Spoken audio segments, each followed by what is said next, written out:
Well, hello and welcome to episode number 418 of the Plain Talking UK podcast.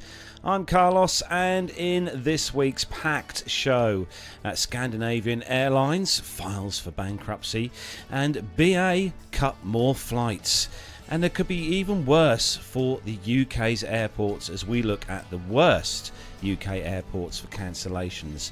And in the military this week, there's no military, but we have a very special segment indeed that's been sent in to us by Armando for the show with an interview that he done earlier this week. And safe to say it's warm here in the PTUK studios. Good evening, everyone. Matt is not here. He's off on location somewhere, sunning himself in the Mediterranean. And Armando, put my teeth in. Armando unfortunately can't be with us this week, as well as he is he's flying, doing what he does best, flying aircraft.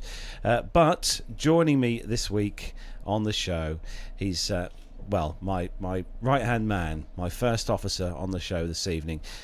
It's Neville Bounds. Yes, evening to you, matey, and hello everybody. It's very warm out here, that's for sure. 28, 29 degrees today. And I'm not complaining because it is the summer, but gosh, put a sweltering one, and it's going to be similar over the weekend, I understand too. So barbecue opportunities, that's for sure. But yeah, great to be back on the show. Lots of interesting stories, and one that I was sort of involved with myself as well, which we'll talk about at the end of the commercial sector. Yes, and we had a fantastic weekend last Sunday over at Seething. Nev, just for a sort of benefit of those who may not have known what we were doing there, what did we get up to last Sunday? Oh, it was great. And well, firstly, the weather was perfect, so that was a good start, as it always is with general aviation. Dan, who's one of our friends up at Seething, very kindly invited us over for the fly-in event. Lots of different aircraft, but lots of the Rutan long easies as well. I think it was about 10 or 11 that turned up in the end. Very unique looking aircraft. You've seen Dan's one already. We've already done an interview with him previously.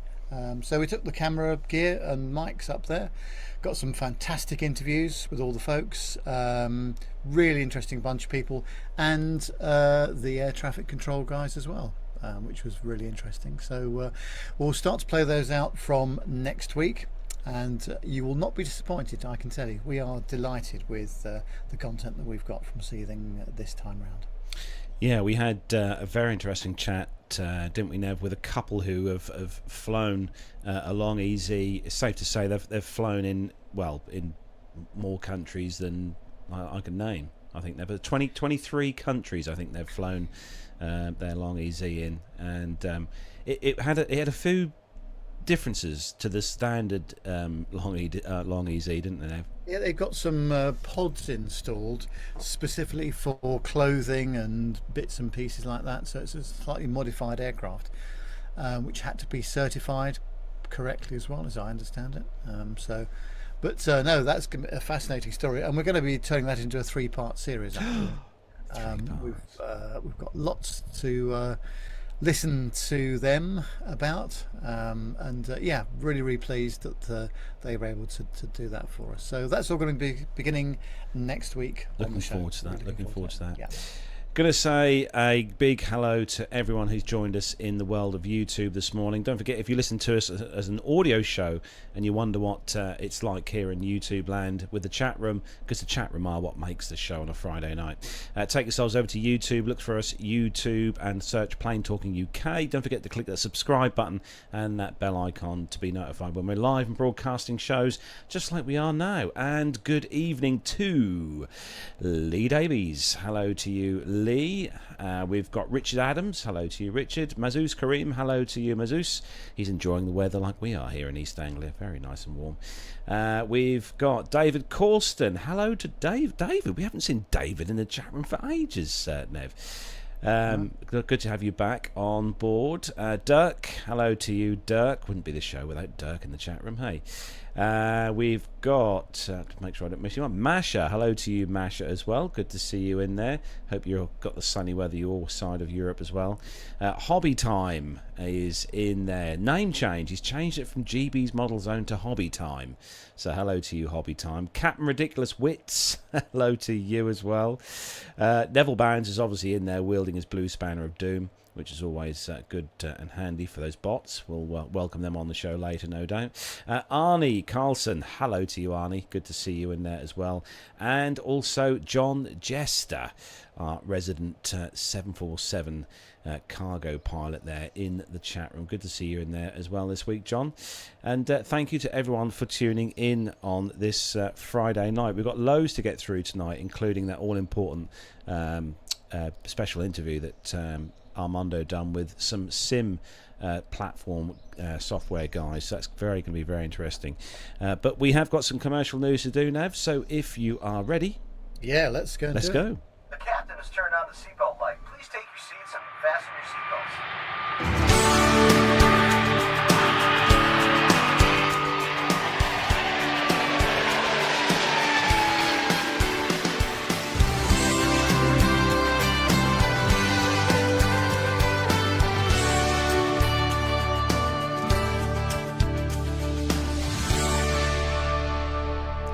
So this first story then comes to us from Forbes.com, and we all saw this news this week. I think most of us saw this on the news feeds, all about Scandinavian Airlines filing for bankruptcy in the US as labour unrests add to the travel chaos.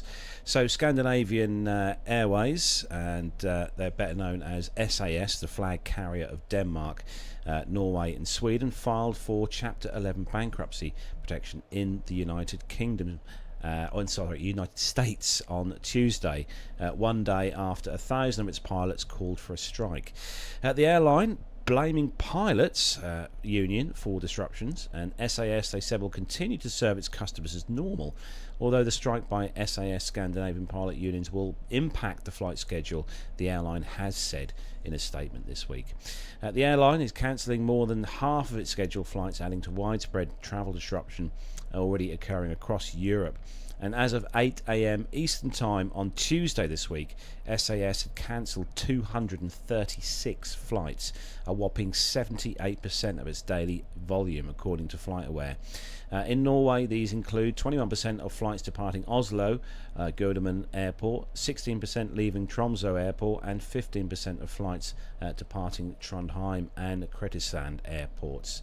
And Stockholm-based SAS said filing for Chapter 11 will allow it to reorganise its finances under a programme it's calling SAS Forward.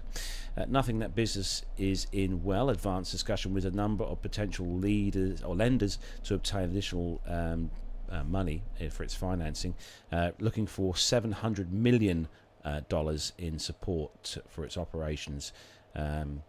It's safe to say, Nev, this is not the first time we've seen an airline file for bankruptcy in the US.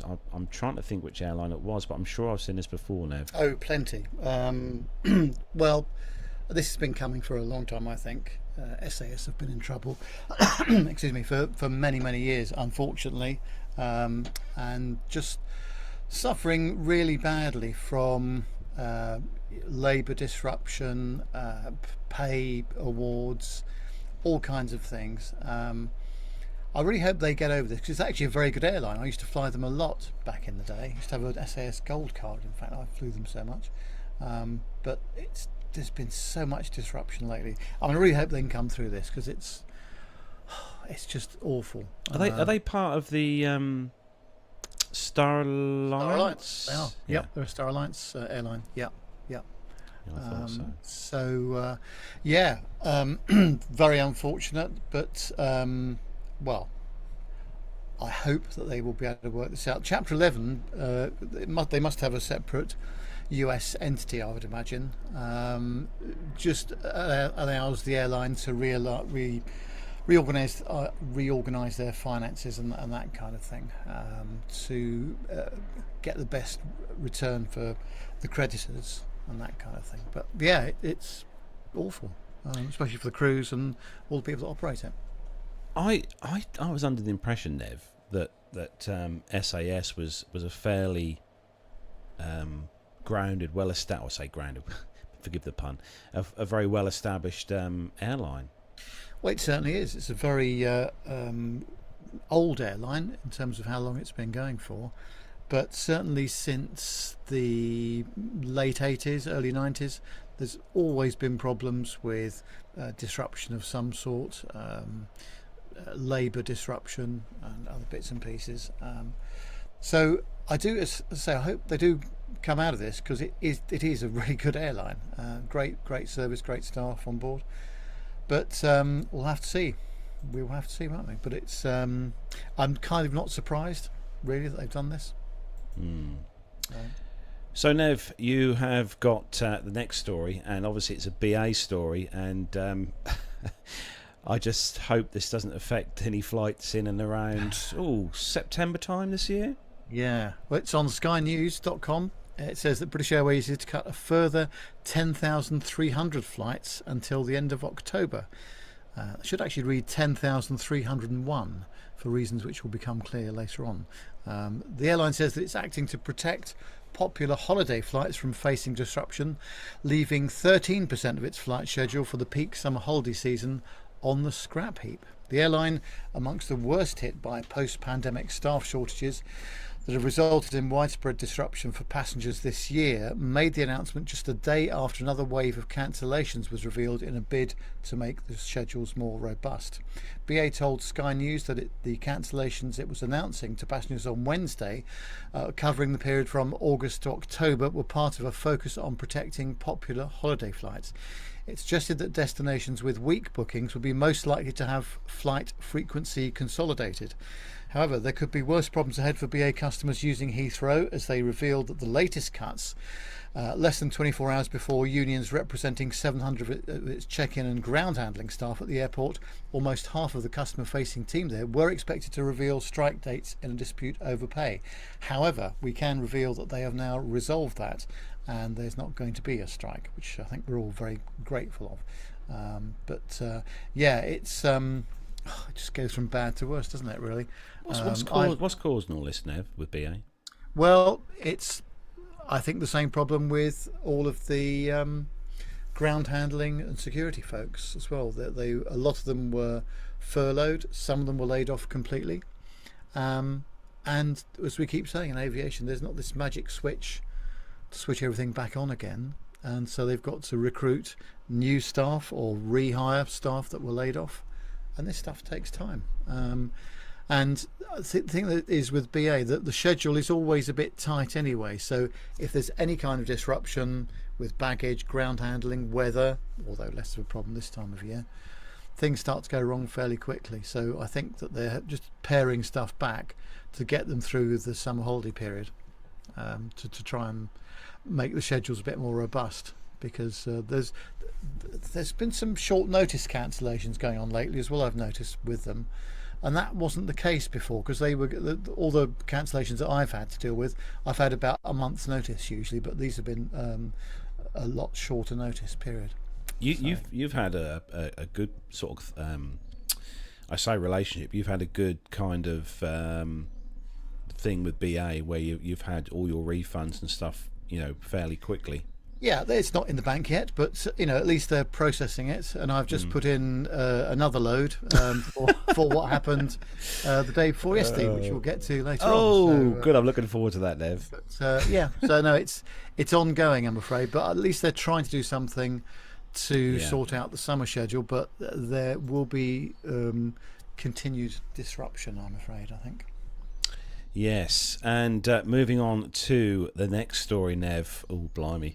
It's this one that's all about, the worst UK airports for cancellations right now. This comes to us from the pointsguy.co.uk. And I'm guessing that probably a few out of the chat room have probably been flown from some airport in either Europe or the UK in the last month or so. I know Nev has flown from Heathrow to various points in Europe, but let's see how this sounds with you, Nev. See if it sounds good. So a shocker then. So the first one on the list of the worst delays UK airports comes to us from Gatwick. Last month, 430 cancellations out of 11,298 scheduled departures, giving Gatwick a cancellation rate of 3.81% of all flights at the airport. So fair to say that Britain's second busiest airport, which is Gatwick, figures to be near the top end of the table. But when you consider Gatwick accounts for 14% of all British departures, a 22.4% cancellation rate in June is disproportionately high. Let's have a look at the next one in the list. Is Heathrow. June, Heathrow reported 352 cancellations out of 17,156 scheduled departures, a cancellation rate of 2.05%. Heathrow accounted for 21.2% of Britain's departures and hosted 18.3% of UK's flight cancellations in June. And towards the end of June, the airport even reported that the number of ordered cancel airlines to cancel a number of flights as they buckled under passenger demand. A large proportion of the cancellations at Heathrow were BA, sorry Nev, which came second on our list of worst performing airlines back in June. Next on the list, Manic Manchester Airport here in the UK. Northern's airport staffing troubles have been in the press a lot lately. In April, firefighters were even drafted in to help unload bags from planes and to plug the staffing hole. The airport hosted 149 cancellations last month out of 7,799 scheduled departures in June, a relatively low cancellation rate of 1.19% when placed in context of their schedule. Then there is London City Airport, where 6.08% of 2,220 scheduled flights in June were cancelled. That represents 135 axed flights, or 7% of the national average. Super Stansted, it's not all doom and gloom. One of the best performers on the list, London Stansted, experienced an impressive 0.42% of cancelled flights. Just as Gatwick's problems have a lot to do with EasyJet, Stansted's success may be linked to its close relationship with Ryanair, which uses the Cambridgeshire hub as its main UK base of operations. Ryanair has remained relatively immune to staffing issues, many affecting its rivals, has managed to fulfil a relatively robust and cancellation light timetable. In fact, last week, Ryanair boss Michael O'Leary said his low-cost airline had been completely unaffected by issues that impacted competitors because it saw the post-COVID recovery coming and brought staff back to work in anticipation. So a quick look then at the top 10. So Gatwick was at the top of the list then with the most cancelled departures. Then Heathrow, Manchester, Bristol was in at number 4. London Luton at 140 cancelled departures. London City Airport, 135. Edinburgh in Scotland, 97 cancelled departures in June. Glasgow Airport, 80. Birmingham, 47. London Stansted, 30. So, so it looks like, Nev, the best airport to travel to in June was Stansted. Yeah, gosh. Having said all of that, those cancellations, or as bad as they might be, that's 1,921 in total for the whole of June. Now, I would be interested to know what the normal level of cancellations are, but that doesn't seem as bad as I thought it was going to be. But the trouble is, of course, I think it's going to carry on for a couple of months in the summer as well. So, there's plenty of evidence and plenty of people that have said to me their flight's been cancelled at short notice and what have you. So, but yeah, I'm afraid there is a bit more of this to come before we're back to normal. What do you think, Nev? A rough guesstimation as to how long this is going? Because I can't see this getting better until after Christmas. I think to be back to the full schedule, it's going to be the start of next year. Yeah. I think they're just going to have to pare stuff back, because the trouble is, once the COVID thing, I was going to say it's over, but it's not over, because we know so many people that have got it now as well. that the desire to fly was greater than ever before, and therefore people started booking flights. But that coincided with quite a big series of layoffs and furloughs going on, and of course the airlines just can't make it work. And now one of the things I thought about this week, actually, Nev, with you doing all the travelling that you're doing at the moment for work and stuff and business, is, you know, the issues we've got in the UK here at the airports and baggage and all the different various bits that are all piling up or, you know, being delayed. In all the airports that you've flown to in Europe, is it the same? Is it just the UK that's having this issue, or is it? No, not at all. Not at all. It's everywhere, really. I've been in Copenhagen this week. Saw a whole load of baggage piled up there. My colleague, who I work with, flies out of Schiphol Airport in Amsterdam very regularly. Huge queues going out of the terminal around the block. I think it was early part of this week. Where else? Frankfurt, Charles de Gaulle in Paris, Milan, Malpensa in Italy, all sorts of places. So major European airports, all of them have been affected by this. And yet sometimes you can go through without a problem at all. The thing is, you can't really predict what's going to happen until you get there. I've seen lots of people on forums going, oh, what do you think T5 is going to be like at 8:30 in the morning tomorrow? I have no idea. Because some days it's absolutely fine and there's no queuing at all. Other days it's a car crash. Yeah. I'm not a betting man, but I would say the start of next year is when we're going to get back to some sort of normality. But I think some of the airlines might have to look at their flight schedules as well to actually have fewer flights. But of course that does mean that the flights that are running are very busy. And that's not a nice experience either. Well, hopefully that seat 1A is still there, Nev. Oh, don't talk to me about that. More on that later. I can barely speak. Oh my word! Anyway, Nev, you've got the next story, and this was quite an eye opener, I must say, when I saw the pictures on social media. Yes, I mean, we hear about cutbacks in aviation, but this is probably taking it a step too far, I think.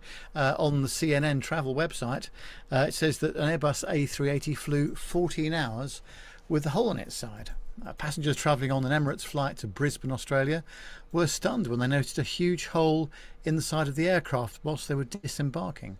Those on board the A380 from Dubai to the Australian city became aware of the damage as they exited the plane following the 14-hour flight on July the 1st. Images of the aircraft shared on social media reveal the extent of the puncture, which was due to a ruptured tyre caused by a technical fault during the journey, according to the airline. I think that's a great description, isn't it? A technical fault. One of the passengers on board has since taken to Twitter to describe the terrifying incident which took place during the cruise. It was absolutely terrifying at first, and the cabin crew knew something serious may have happened.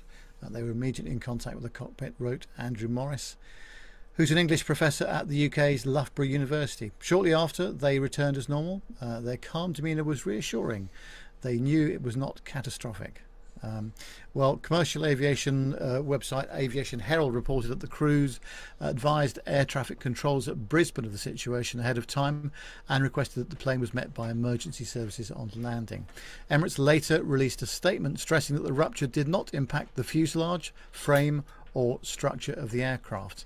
Our flight EK430 flying from Dubai to Brisbane experienced a technical fault, read the statement. One of the aircraft's 22 tyres ruptured during the cruise, causing damage to a small portion of the aerodynamic fairing, which is an outer panel or the skin of the aircraft. The airline went on to confirm that the aircraft had landed safely in Australia and the passengers had disembarked as scheduled. Damage to the exterior of the wide-body airliner has since been repaired. The fairing has been completely repaired, checked and cleared by engineers, Airbus and all relevant authorities, adds Emirates. The safety of our passengers and crew has always been our top priority. The incident came just days after the much-loved A380 Super Jumbo, in decline prior to the pandemic, was giving something of a reprieve when German airline Lufthansa announced plans to redeploy the aircraft from summer 2023. The Airbus A380 has been on its way out since Airbus announced in 2019 that it was ceasing production of the airliner. Oh dear. Well, It's a bit of paperwork to fill out for somebody, isn't it? Yeah, I saw. We obviously haven't got Matt with us this week, so we're lacking a bit with the pictures for the show this week. For those of you in the YouTube world, but there was a few pictures went on social media on aviationherald.com. There's some pictures on there of quite a large. I mean, it wasn't like a small hole at all, and yeah. There was a picture as well, Nev, of a landing gear tyre as well, which didn't look very healthy as well. No, but anyway, the main thing is there was no real operational problem with the aircraft during the cruise. They obviously didn't notice. I mean, I'm surprised, Nev, there wasn't like a wind noise for the passengers sitting directly above where that hole was. Might have added to the fuel consumption slightly as well, possibly. But yes, I mean these things happen, but that's an unusual one, isn't it? I haven't seen that before.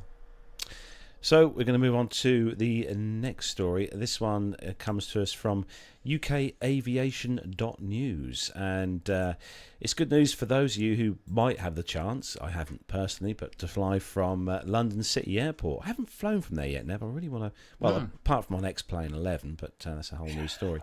London City Airport launches consultation on expanding flight hours. So London City Airport is launching a 10-week consultation into expanding its times for operation to meet the demand for post-COVID air travel. Currently, no departures are allowed from East London Airport between 12:30 p.m. on Saturday and 12:30 p.m. on Sundays. But the airport wants to change this so it can operate flights between 6:30 a.m. and 10 p.m. on Saturdays. In addition, the airport also wants to double the number of flights between 6 a.m. and 7 a.m. Monday to Saturday to 12 flights. The changes are backed by the airport's two biggest users, BA City Flyer and KLM, and the airport has made it clear that it's not seeking to increase the annual flight cap, which is set to 110,000 flights a year. Robert Sinclair, London City Chief Airport Executive, said the strength of our rebound demonstrates a huge pent-up demand for travel and a need to plan responsibly for the future. London City Airport expects to handle 3 million passengers with a return to pre-pandemic 5 million by 2024.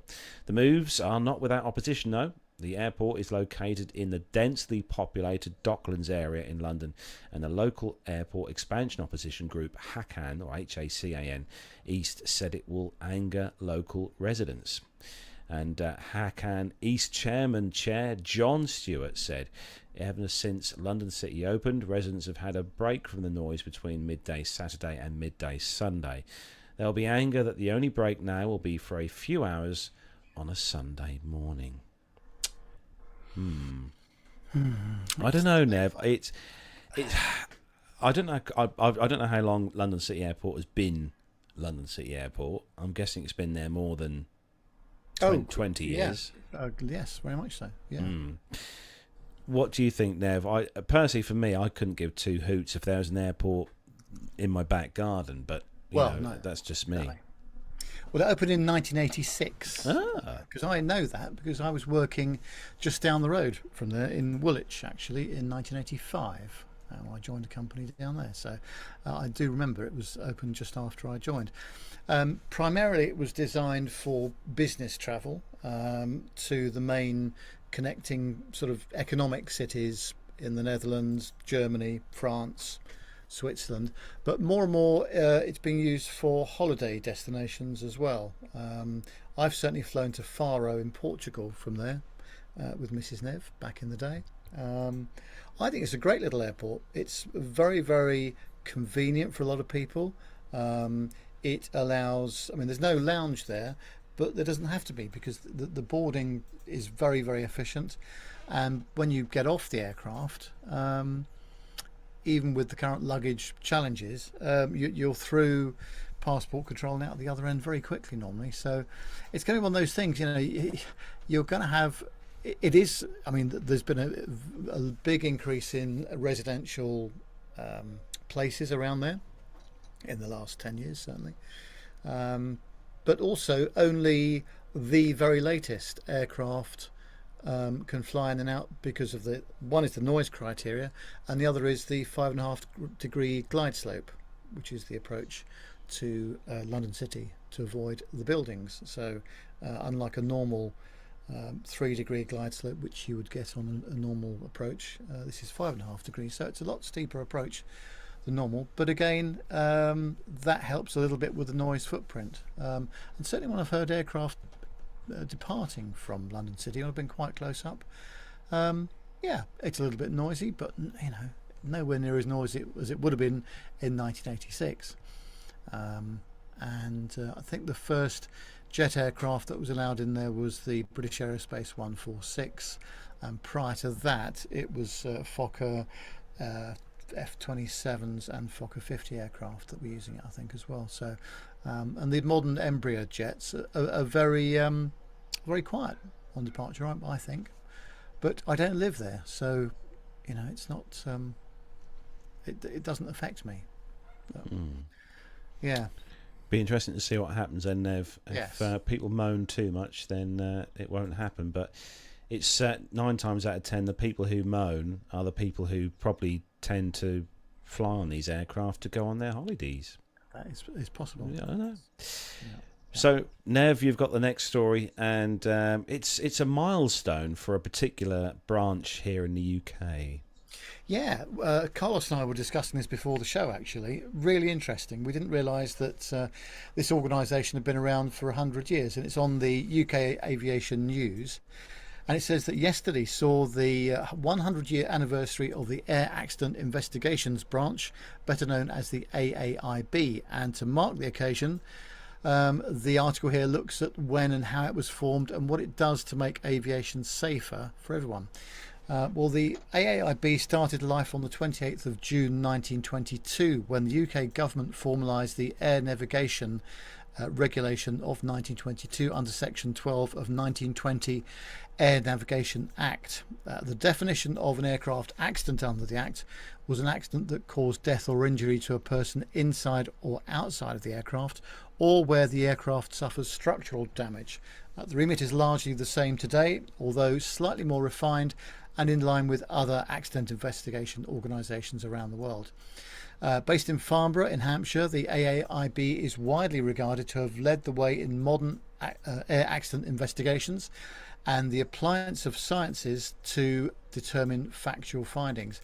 It's important to note that it is not the remit of the organisation to apportion blame. It's simply to find out why the accident happened and make any safety recommendations it feels would prevent the accident from happening again. Over the years, the branch has dealt with thousands of accidents, but most relatively minor, but it has also had some high-profile cases, such as the downing of Flight 103 over Lockerbie in Scotland, the M1 plane crash at Kegworth, and more recently, which we've talked about on the show many times, the Shoreham Air Show crash.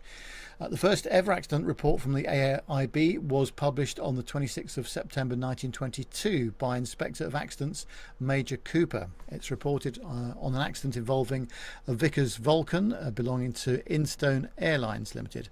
It crashed after its engine failed over Tunbridge in Kent, and the AAIB found that the aircraft had run out of fuel due to it being abnormally rich fuel mixture. Recommendations by the AAIB to the Civil Aviation Authority have resulted in modern aviation being one of the safest forms of travelling, and its remit sees it continuing that process of cause and prevention with the future of aviation as well. The principles applied by the AAIB have also formed the basis of the Marine Accident Investigations Branch, which was formed in 1989, the Rail Accident Investigations Branch, which was formed in 2005, and are even helping to shape the future of spaceflight regulations. So, very interesting. I always look at the monthly reports, actually, of the AAIB, and just go to their website, just look it up on Google, it will show you where it is. They talk about ongoing investigations. They talk about the monthly bulletins, which are the completed investigations. And it's a really interesting read into how much depth they go into. And they do go into a lot of depth. I mean, you hear about a minor incident on the television, and you look at the report, and it's a 56-page report. So I find it fascinating myself. If perhaps not in very good taste, perhaps. But yeah, I just like the way they go about it, and the way they go into so much detail. So next story, let me just bring this up here, is all about an 86-year-old woman recognised as the longest server. What, my background has just changed on here, Nev. You can tell Matt's not here. Yeah. There we go. We've got the story behind me there. I don't quite know what the story is there behind me, but there we go. This one's on the Fox 5 Atlanta website. And an 86-year-old woman has been flying regularly for nearly 65 years, was named the world's longest-serving flight attendant by the Guinness Book of World Records. Betty Nash began her career on November the 4th, 1957 with Eastern Airlines. Her first day of work was exactly 1 month after the Soviet Union launched Sputnik, the world's first artificial satellite, and a year before the Boeing 707 would have officially enter service for commercial air travel. Through various airline mergers, Nash ended up at American Airlines in January, and she was recognised by the Guinness Book of World Records as having the longest career as a flight attendant ever, achieving 64 years and 61 days of non-stop employment at the time of verification. She still serves as an active flight attendant with American Airlines and will celebrate 65 years in the fall.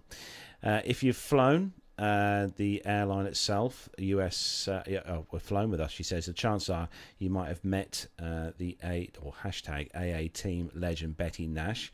Flying for 64 years, the longest flight attendant career in our history, American Airlines wrote in an Instagram post about her shared back in March 2021. Nash spent most of her career working on the New York to Boston Washington shuttle, which has had her allowed to return home at night to care for her son, who has disabilities, the ABC News reported. When Nash celebrated 60 years in 2017, cameras got to go on board, and she told WJLA-TV when she first began her career, they handed out cigarettes and matches after the meal service. Blimey, Nev, you'll get that on BA. Passengers also brought life insurance from vending machines before paying for their airfare on board. She said as well, when it started, I think it was $12 one way, Nash told the local news station. What do you think of this, Nev? Absolutely brilliant. And it's so nice you've set the studio up so we can actually read along with you as well. I know. I'm just gonna change that. So you carry on, Nev. No, I mean that's some innings, isn't it? My goodness. Clearly, she can still do the job because she has to be validated on the aircraft every, is it 6 months or a year? I can't remember, for cabin crew. But yeah, what an extraordinary lady. And but yeah, you would think the fatigue of it all would take its toll, but clearly she has enjoyed it for all this time. Otherwise, she wouldn't be doing it. Brilliant, absolutely brilliant. So Nev, you've got the next story.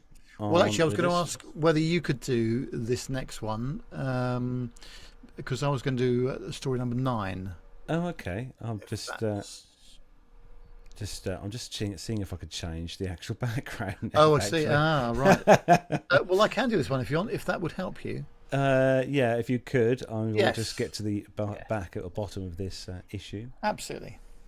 This is an interesting one. It's on theguardian.com. It says that Spanish fighter plane intercepts EasyJet flight after false bomb threat. An EasyJet flight was intercepted by a Spanish fighter plane after a bomb threat was allegedly made by a British teenager on board.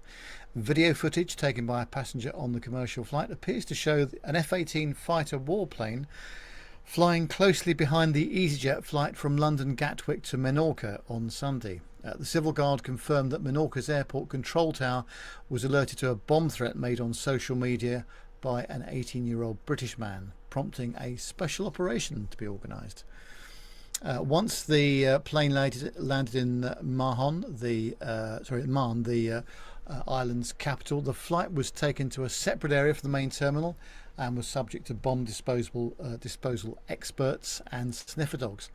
The Civil Guard have since concluded that the bomb threat was false. The 18-year-old has since been arrested and is expected to face a bill which would cover the costs of the police operation. A spokesman for the Civil Guard said the Civil Guard has arrested an 18-year-old British national as the alleged author of a crime of public disorder in Marne in Minorca. Yesterday, the control tower at Minorca Airport was alerted to a bomb threat on a plane heading from London to the island's capital, which was still in the air and nearing the airport. The threat was said to have been sent on a social media platform. Once the plane landed, it was taken away from the from the main terminal and all other aircraft. The passengers were disembarked, and established protocol followed until police were able to confirm it was a false bomb threat. And the person responsible was identified on social media, along with 5 other companions as witnesses. They were taken to a police station so officers could clarify the situation. An EasyJet spokesman said EasyJet can confirm that flight EZY 8303 from London Gatwick to Minorca was escorted by a military aircraft whilst landing in Minorca and delayed disembarking due to precautionary security checks. The safety and security of its passengers and crew is always EasyJet's highest priority, and we'd like to thank passengers for their understanding. Well, you should probably get a bill for the F-18's fuel as well, I would have thought. Which will be a few quid, I think, Nev.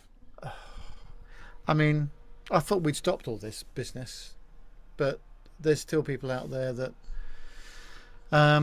still think it's amusing to do this sort of stuff, and it most certainly isn't. It's highly irresponsible, and I mean, A, thank goodness that everybody was okay, and B, thank goodness that he was caught in the act, as it were. But awful, absolutely awful. But thank goodness everybody's okay. But yeah, I hope the court and the judiciary throw the book at him. I really do. Fingers crossed, Nev. So, Nev, do you want to take this this next one then? Because this is where are we? This is the one about a certain video, haven't we, Nev? That yes. goes with a certain event that happened to you this week. Well, there I was waiting for my aircraft at Copenhagen Airport, coming back this week. Was going to leave on Wednesday. No, let me get this right. Going to leave on Tuesday evening. Is that right? Where are we now? Friday. Yes, Tuesday evening. No, sorry, it was Wednesday evening, and it came back on Thursday instead. That's right.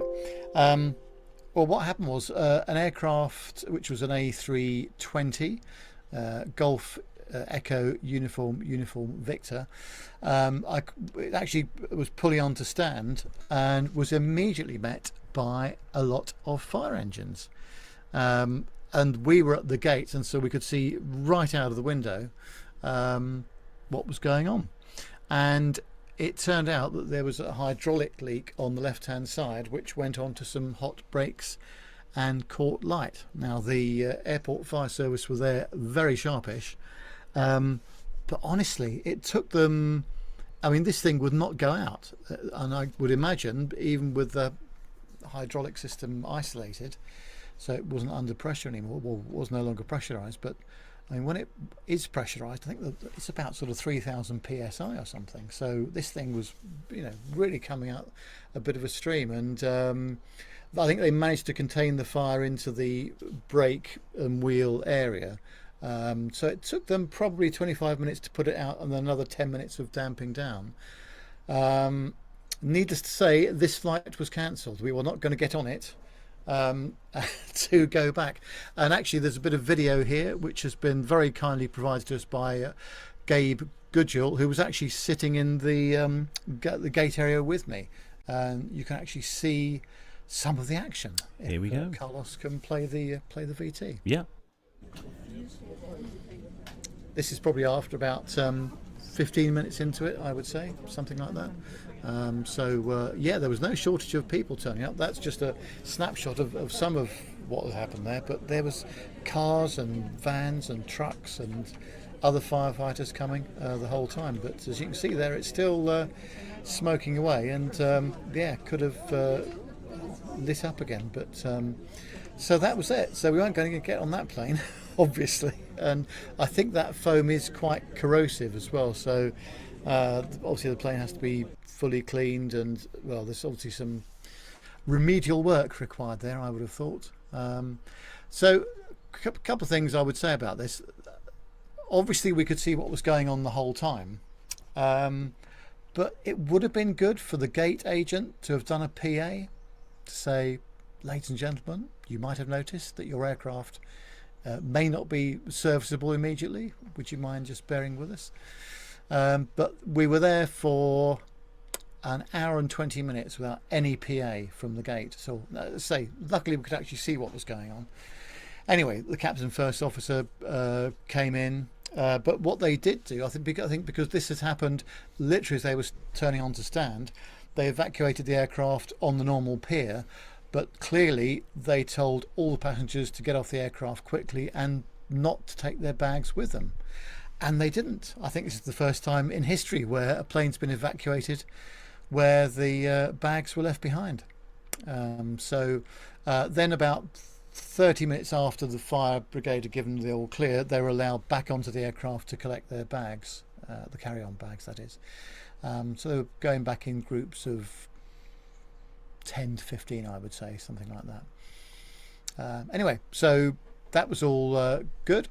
But then luckily the captain came on to took the initiative and came onto the gate PA and explained just what I've just said. They had a hydraulic leak as they turned on to the stand, and then it set light to the wheel area where the disc brakes are, and it went up like a firework.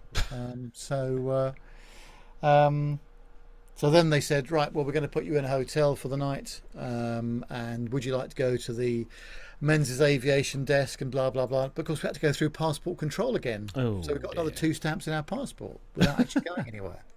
But my colleague Paul and myself were wise to this. So we thought, right, we're not going to wait for BA to put us up in a hotel. We're going to go steaming out the terminal as fast as we can. And we knew that there was a hotel directly opposite the terminal called the Clarion Hotel, and we just went straight in there and booked ourselves in. Luckily there was some rooms left. It wasn't the most favourable room rate, but then if you just turn up without any booking, it won't be, will it? So it was a 24-hour delay, and we've just been filling out the compensation forms and all the rest of it. And then we were put on a flight yesterday, which was supposed to leave at 2:45, actually left at 2:45. But they put on a 321, so it was a slightly bigger aircraft, so we could all get back. But we were downgraded from the business class section to the economy class section. Oh. I'm saying no more about that. It upsets me too much. So seat 1A was out of order. Well, obviously then. It was occupied by someone it was already booked on the aircraft. I would imagine, no, there was a few misquotes, I would say, in the press, because this one was from airlive.net, so we made it onto their website. A few people said it was an engine fire, but it wasn't actually. It was just the hydraulic fluid leaking onto the hot brakes. Yeah, that was an interesting day out, that's for sure. Just a question of filling out all the forms now. Well, actually, I've filled out most of them. Just got to wait and see what happens. So we'll see. But no, it was a really interesting experience. I mean, I say everybody was fairly sensible on the gate. A couple of people were getting stroppy. But they needed to take a sensible pill because they could see what was happening. I think there was talk at one point that BA thought they might be able to fly another aircraft out of Heathrow, but that didn't happen. They just made the decision to hotel us overnight and try again the next day. How easy is the process now for when you file a claim with BA? Is it a case of ringing up a form or what is it? It's not bad, actually. That you just have to explain the circumstances, put your flight details in and your booking reference, you keep the receipts and all the rest of it. And I think you have to be reasonable. I mean, we had a few beers in the bar. Of course, it's in Denmark, and that's not a cheap experience. But I decided I wasn't going to put all of that through. I put a couple through for myself and my colleague, and the meal that we had. But yeah, I think you've got to be sensible about this sort of thing. So there was the hotel cost, an additional parking cost for me at Heathrow because I'd overstayed my welcome by over a day, and other bits and pieces. But it's fairly straightforward. Then they send you a confirmation number, and then you have to wait. Now the Faro flight that lost my bags the other week, they haven't refunded the money yet, but they said it's on the way and allow 14 days for it. So I'll wait 14 days before I make any complaints about it. But of course they're a bit busy at the moment. There's lots of people doing this, and there'll be 170 or 180 people on that A320 that will be doing the same thing, let alone all the other stuff around the world. So, but no, the web interface is okay. But I know this is going to sound ridiculous, but there was a lot of people on our flight who may not have been internet savvy, who were, quite elderly, travelling on their own. So they would have needed help from their adult children to have helped them do this. I mean, but frankly speaking, everything is online now. And now for most people, that's not an issue at all. But it is complicated if you've not got access to a computer and the internet and that kind of stuff, which I know sounds a bit odd, but there will be people around that just don't do the internet at all. So we have got that's the last bit of the commercial news. Thanks for that, Nev. While Matt's frantically trying to sort out this play mix vmix system for me. But we have got a video actually, and it's a flight that a flight that happened with Megan, actually carrying Armando's glorious other half, and it's a video, and I'm just going to grab this video here from the list here for you to watch, and here we go. It's a video with a Sturman flight, her first Sturman flight. So here we go, we're going to play that right now.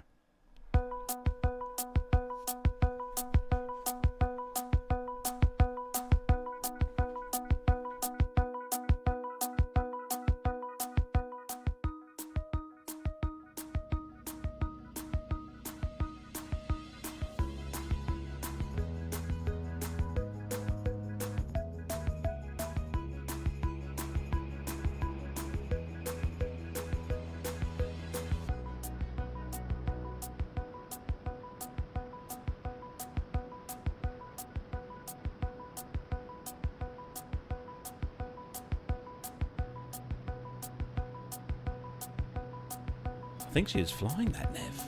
Looks like it, doesn't it? Wow. Yeah. How exciting. What? Oh! She flew probably. Wow. 80% Oh, that is so good. Honestly, Nev, a Boeing Stearman, that's on the list. I've seen them up at Old Buckingham Airfield, the yellow one they've got there, and that's one of those aircraft I'd love to have a go in. But great little video there. Yeah, superb. How's your camera doing, Carlos? A few issues. There's a few issues there. I'll pop me up there. There we go. I'm still here. I've just lost the green screen behind, but we won't worry about that.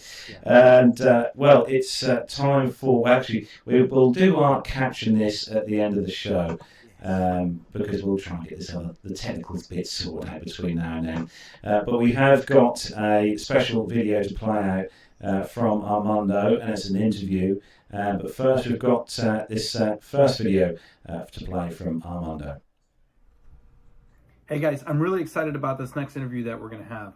On last episode, we started talking about some of the additional software programs that you can add on to your flight simulator, whether that's Flight Simulator 2020, FSX, or X-Plane, talking about some of the air traffic control add-ons. Now, one of those services that we talked about was PilotEdge.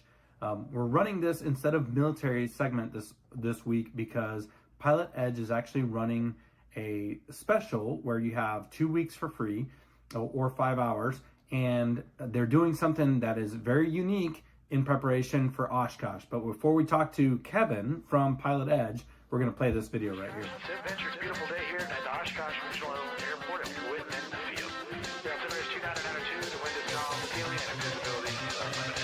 We'll take you out by 9 touch, get on the railroad track. Rock your space. Runway Cessna, good run. I'm going to put you on runway 36 right, runway 36 right, clear to land on the red square.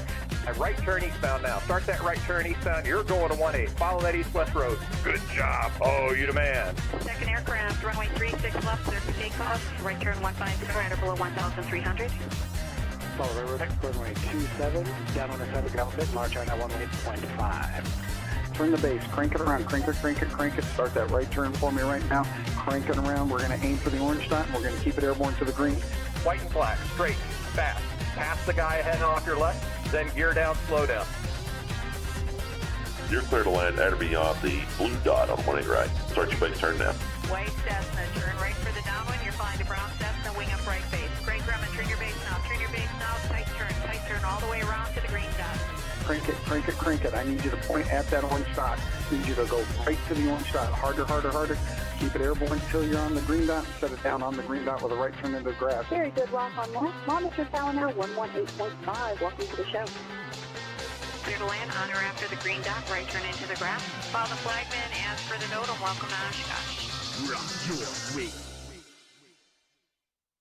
I'm not going to lie, Nev. When I see things like that, it kind of makes us going to go and spend loads more money on aviation stuff, bits and pieces. Yes.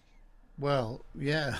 I think Captain L was listening to that, who's a stickler for standard ICAO ATC and RT phraseology.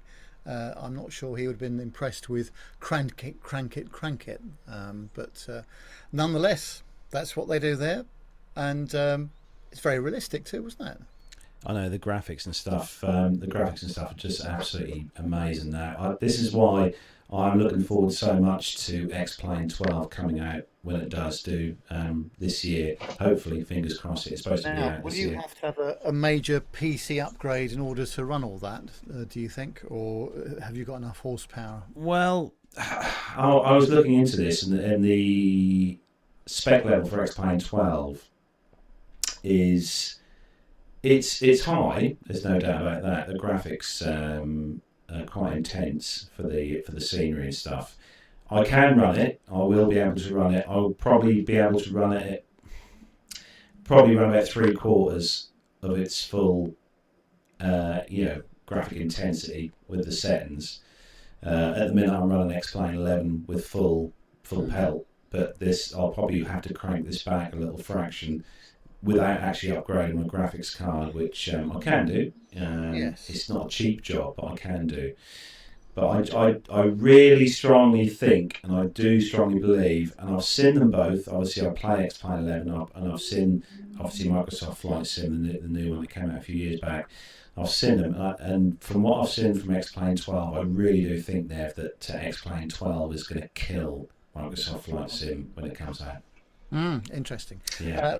Can I just apologise to the listeners for the audio quality, which seems to be going out on YouTube from Carlos's mic at the moment. It almost sounds as though you're not using the studio mic, but there's something else going on. But Really? Is that? Well, I can hear it okay, but it just sounds a bit odd on YouTube. That's all. Oh, okay. Anyway. Well, we have got a special interview video to play from Armando. He's very kindly put this interview together with PilotEdge. So we're going to play that for you now. It's a very, very good interview, this one. So sit back, relax, and enjoy this interview. Hey guys, I'm really excited about this next interview that we're going to have. On last episode, we started talking about some of the additional software programs that you can add on to your flight simulator, whether that's Flight Simulator 2020, FSX, or X-Plane, talking about some of the air traffic control add-ons. Now, one of those services that we talked about was PilotEdge.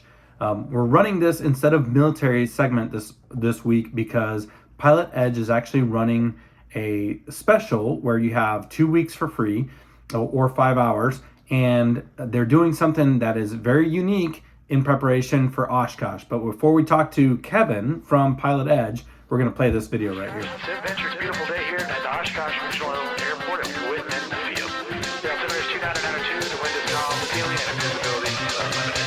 We'll take you out by 9 hours to come off the railroad track. Runway Cessna, good run. I'm going to put you on runway 36 right, runway 36 right, clear to land on the red square. Right turn eastbound now. Start that right turn eastbound. You're going to 18. Follow that east-west road. Good job. Oh, you the man. Second aircraft, runway 36 left, clear for takeoff. Right turn 15, radar below 1,300. Follow the road, runway 27, down on the side of the ground bit, March on 18.5. Turn the base, crank it around, crank it. Start that right turn for me right now. Crank it around. We're going to aim for the orange dot, and we're going to keep it airborne to the green. White and black, straight, fast. Pass the guy ahead and off your left, then gear down, slow down. You're clear to land at or beyond the blue dot on 18 right. Start your base turn now. White Cessna, turn right for the downwind. You're flying to brown Cessna, wing up right base. Gray Grumman, turn your base now. Tight turn all the way around to the green dot. Crank it. I need you to point at that orange dot. I need you to go right to the orange dot. Harder. Keep it airborne until you're on the green dot. Set it down on the green dot with a right turn into the grass. Very good, rock on left. Monitor tower now 118.5. Welcome to the show. Clear to land on or after the green dot, right turn into the grass. Follow the flagman as for the note and welcome to Oshkosh. Okay, that's a pretty awesome video, guys. Here I am joined by Kevin from the PilotEdge team. Kevin, how are you doing? I'm doing great. Thanks so much for having me on. So based on the SimVenture event, I can only imagine that you guys timed it perfectly so people get the practice to go into Oshkosh on a sim, right? Yes. The timing is no accident. But yes, it's about 7 to 10 days before the actual AirVenture event put on by EAA up there in Oshkosh, Wisconsin. And like you mentioned, the primary goal is to allow people to practice ahead of time before they actually fly up there. But a great byproduct is that people who aren't afforded the opportunity to fly up to AirVenture themselves, whether they don't have an airplane, they live out of the country, whatever it might be, they can still enjoy from a flight simulator what Oshkosh has to offer as far as the fly in and fly out goes. Yeah, I know, and the majority of pilots around the world want to go to Oshkosh. This is a great way to do it, especially with the visuals nowadays in the flight simulators, isn't it? Yes, and really the icing on the cake is the actual air traffic controllers that we have. Every PilotEdge every day is obviously the PilotEdge controllers, who are a mix of backgrounds. We can get into that a little bit later, but the controllers for AirVenture are the real people who work in the tower and at Fisk Approach for the actual AirVenture. The controllers for SimVenture are the actual AirVenture controllers. So we're honored to have that group from AirVenture joining us and volunteering with us to do that, and they just do it really because they love it, and they appreciate and they believe in the mission that we're going after, which is to create a safer AirVenture for everyone, a more proficient user base for pilots as well. So how did this all come about? Is this been years in the making? Is it somebody came up with a napkin idea at a diner? SimVenture is so this is year 3 actually of SimVenture. SimVenture was born in 2020. The idea was actually pre-pandemic that we had the idea. PilotEdge this is actually we're in our 10th year of PilotEdge. So at the time, we were about 7 years into the company, and I went to the founder and CEO Keith. I do all the marketing, by the way. I'm the director of marketing and special projects is my title. And I went to Keith Smith and I said, hey, I think we've got the talent and the user and the knowledge and the technology. Most importantly, the technology really.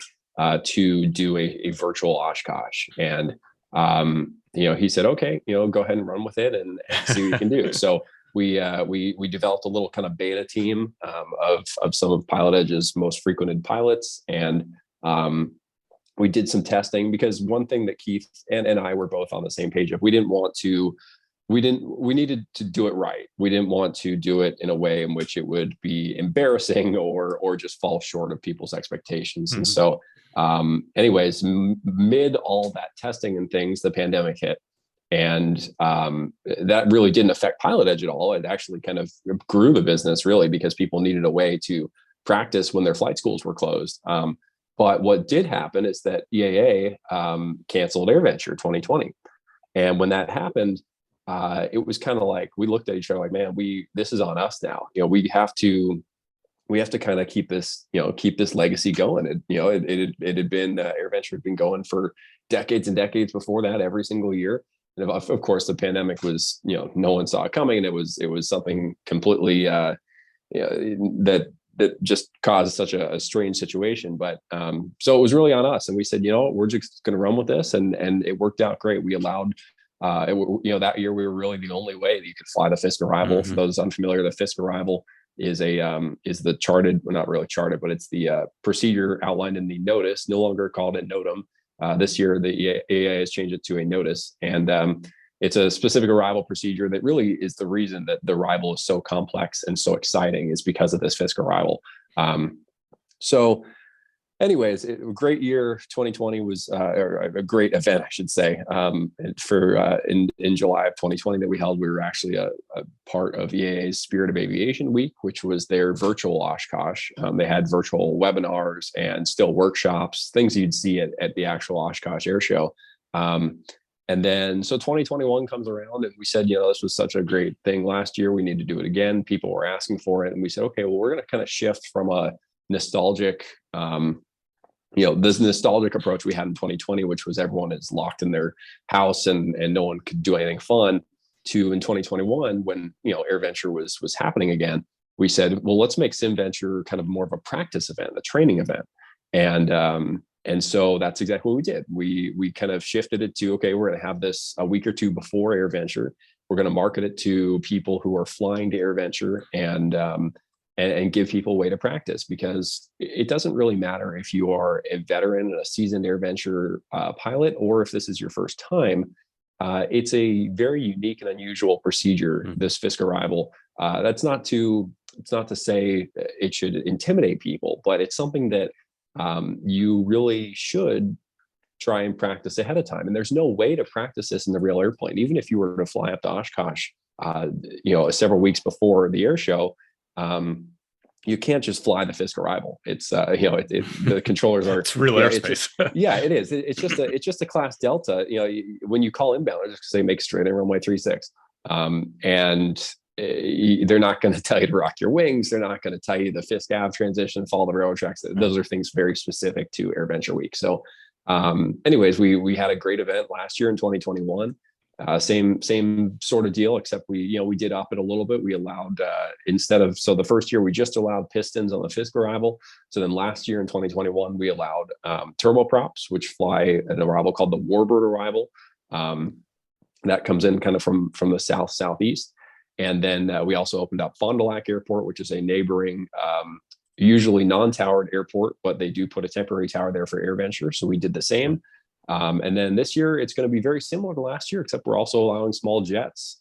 So kind of the small jets you typically see, single pilot, more or less. The cutoff is going to be a maximum takeoff weight of 18,000 pounds or less. So basically, that's going to get you your premier jets, your small citations, kind of cuts off right around your 35, 45 series. So we're excited to see some of those coming in to SimVenture as well. It'll help create a more diversity of airplanes around people within their sims, and also allow people that if they are planning to take their Cirrus Vision jet or their Premier jet in their single pilot, and it's all VFR, our event, I should say. And then most of AirVenture is VFR too. You can fly IFR into AirVenture, but you need a slot.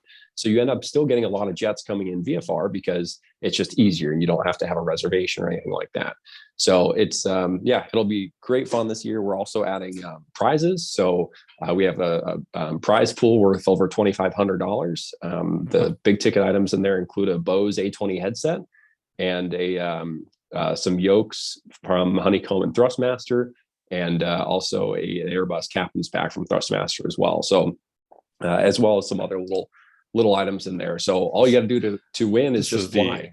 This is the Airbus captain's pack right here, and the Honeycomb Bravo is sitting right here. So those are outstanding prizes.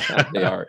They're great products, and we're really thrilled to have our sponsors supporting us with SimVenture. And so, the way to enter to win, you just have to fly. The entries will be counted every time you take off and land at Oshkosh. You get an automatic entry up to 15 times. So the whole purpose behind the event, we run it 4 days, July 14th through 17th.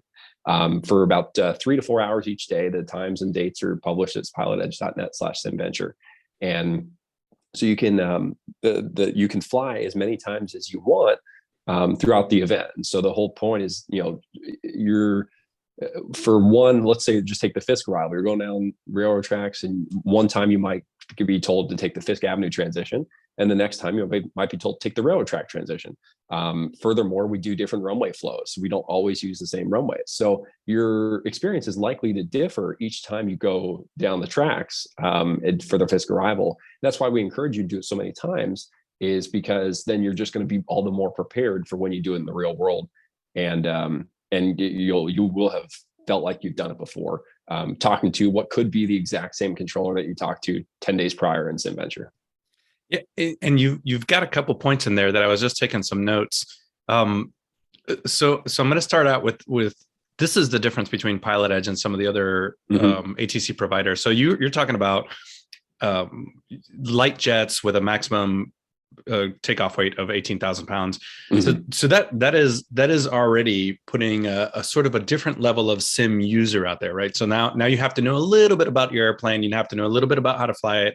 You can't just Leroy Jenkins it, right through. So totally. And we do provide a list too. You don't have to go up, and you don't have to necessarily know your weights by heart for airplanes, but you can also just Google what is the max takeoff weight of a Cirrus Vision jet. If it's less than 18,000 pounds or less, you're good to go. But we also will provide a list that'll be linked through the notice, so you can go make sure the airplane that you want to fly is on there. So what happens when things go off script, right? So the whole purpose of this is a little bit of training, a little bit of realism.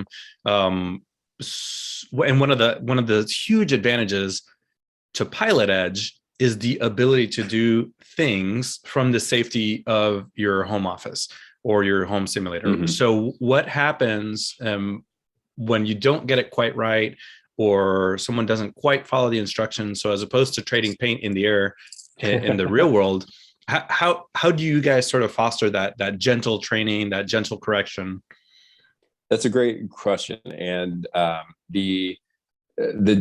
it's a different answer between SimVenture and everyday PilotEdge, and I'll cover both. So starting with SimVenture, in 2020, the first year that we did SimVenture, I warned the controllers. I worked with each controller individually to get them, kind of set up. I didn't have to train them. Of course, they already know how to do the job better than me, but to get them set up with the PilotEdge network, get their account, their username, password, all that, and get their headset working. And so I talked to them individually. I said, we don't know how this is going to go. I said, we've had this beta test of 20 to 30 pilots, but now we're talking about bringing hundreds and hundreds. The first year we had over 1,100 arrivals over the 4 days, and then last year we had over 1,200. So we're hoping again to break that number this year. But so each controller had a very similar answer, and I thought it was so great when I said, we don't know how this is going to go. These are just a bunch of people in their flight simulators. We don't know the caliber of people who they're going to understand at the time it was still called the NOTAM, and follow the procedures correctly. And I'll back up one time before I say that, is that one thing that put the biggest smile on my face after all the work that went into this in 2020 was when we released the NOTAM. And I think we released it at the same time as the scenery as well. This was, a week or two before the event. And you could look on the PilotEdge live map. And I remember seeing 10 or 12 airplanes just flying the procedure on their own. And, there was no ATC out there at the time. This was well before the event. But the NOTAM, our version of the NOTAM, which mirrors the EAA version, it's just, it's got a few sim things in there as far as you got to set your weather to clear skies and things like that. So we do run our own NOTAM, or now known as the Notice. But it put the biggest smile on my face to see these people who were just taking the time to prepare themselves on their own. And now those are the people who are doing it connected to PilotEdge. I don't know how many people did it when not connected to PilotEdge, but that was the point which I thought to myself, this could work. I think we could pull this off, and I was so pleased to see how many people were taking this so seriously, to the point where they were going to practice for the practice event. Right. So, but anyways, back to the controllers, I said, we don't know how this is going to go. The pilots, we'll see. And they all gave me the very same answer, which was, we're used to this. We are used to having people who are not on frequency or not following the procedure. You can go to YouTube and type in stupid Oshkosh arrivals, and there are some hilarious tapes of people who literally have no idea that there is a published procedure and are just calling Oshkosh Tower like it's a regular day at the Delta. But these controllers are so good at what they do, and they love it so much. For those who are unfamiliar, the controllers who work AirVenture are actually they're volunteering for SimVenture. They also volunteer for AirVenture. They are using their own paid time off to go up and do this. This is the equivalent of taking a week off of vacation as far as what they accrue. So it is paid leave. However, it's not free leave. They're using the same leave they'd use to go on a vacation to Maui or something. So it's really impressive, and it creates the environment that is AirVenture, where you have every single controller is just an aviation nut, and they all love airplanes. They all love what they do, and I think that's what creates such a supportive environment. Where if there's someone going down the tracks and they're not listening to anyone and they're going the wrong way, the controllers just know to work around them. And realistically, they can't get held up on that one guy, because there are 500 airplanes behind them that they have to still work. So they just end up kind of letting that guy do his thing, and they just will work the traffic around them. So anyways, it becomes it translates very well to SimVenture, where, again, thankfully the pilot compliance is, I would call it 99%. It is very, very impressive and very good. So, kudos to people who have flown SimVenture who may be listening. And if you haven't, I guess the bar has been set high. No, I'm just kidding. I don't want to intimidate anyone at all. I want everyone to try SimVenture, because it is the most fun you will have in your flight simulator. Long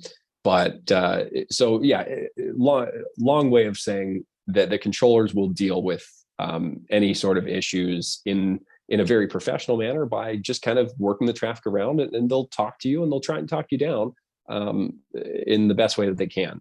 And I did mention I would touch on the everyday PilotEdge way of that too, the answer. And that is that the controllers have a fine line to walk on PilotEdge everyday operations, non-SimVenture, where they have to wear several hats. They're wearing the hat of an air traffic controller to simulate the national airspace system. However, they're also wearing a light hat of a very minor flight instructor. They're certainly not actually, some of them actually are flight instructors, but not all of them. It's not a requirement, but they all do know the basics of flying and what you're supposed to be doing.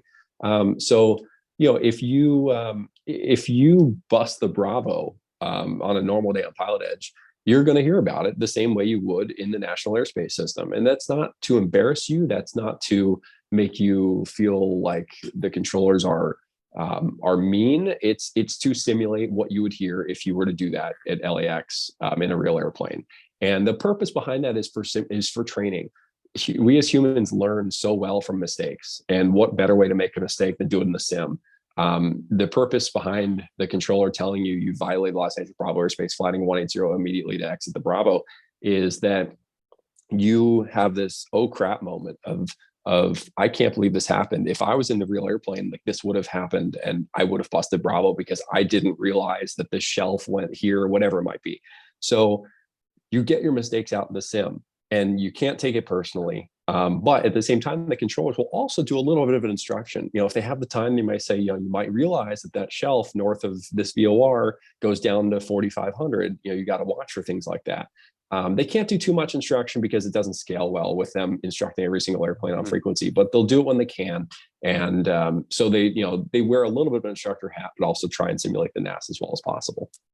Yeah. And that goes a little bit into some of the people that use PilotEdge. So I know that just like our show, most of our listeners are everything from student pilots to commercial pilots, military pilots to enthusiasts, people that work in the aviation industry in ground roles, or just that are interested in aviation. And that's a little bit of the main PilotEdge group, right? It's a little bit of everybody, isn't it? Absolutely. Yeah. And a lot of people think that PilotEdge is only for GA or only for VFR flying.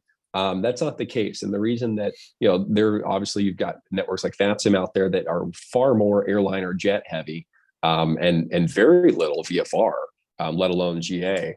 And then you have PilotEdge, which is very heavy VFR, very heavy GA. I shouldn't all say VFR. There are plenty of IFR or GA pilots on PilotEdge, but very heavy, smaller airplane, general aviation.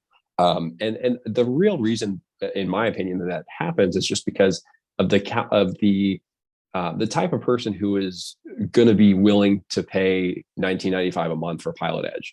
It's not necessarily the person who is just a hobbyist and just likes flying the 737.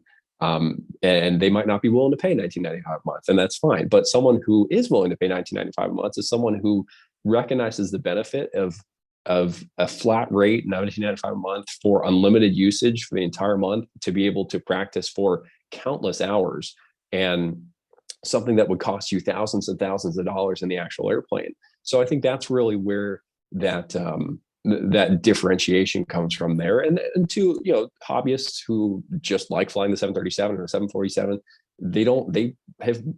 a lot of them don't even know how to fly VFR. They don't even know how to fly a traffic pattern. Then that's fine. That's not to say that they're doing anything bad. That's what VATSIM is for. That's what their hobby is. But you run into an issue sometimes where, on PilotEdge, you're kind of expected to be able to kind of be on the network at your own level. No one's going to say anything if you're messing up in a Cessna 172 and you're just trying to fly the pattern. You're doing your best, and you're in your realm of where you should be. But if you are making huge mistakes in a 747 trying to fly IFR, that's a problem. You got to kind of take a step back. So we just kind of say, don't bite off more than you can chew. And that's not to say you shouldn't push yourself, because you have to push yourself when you're training.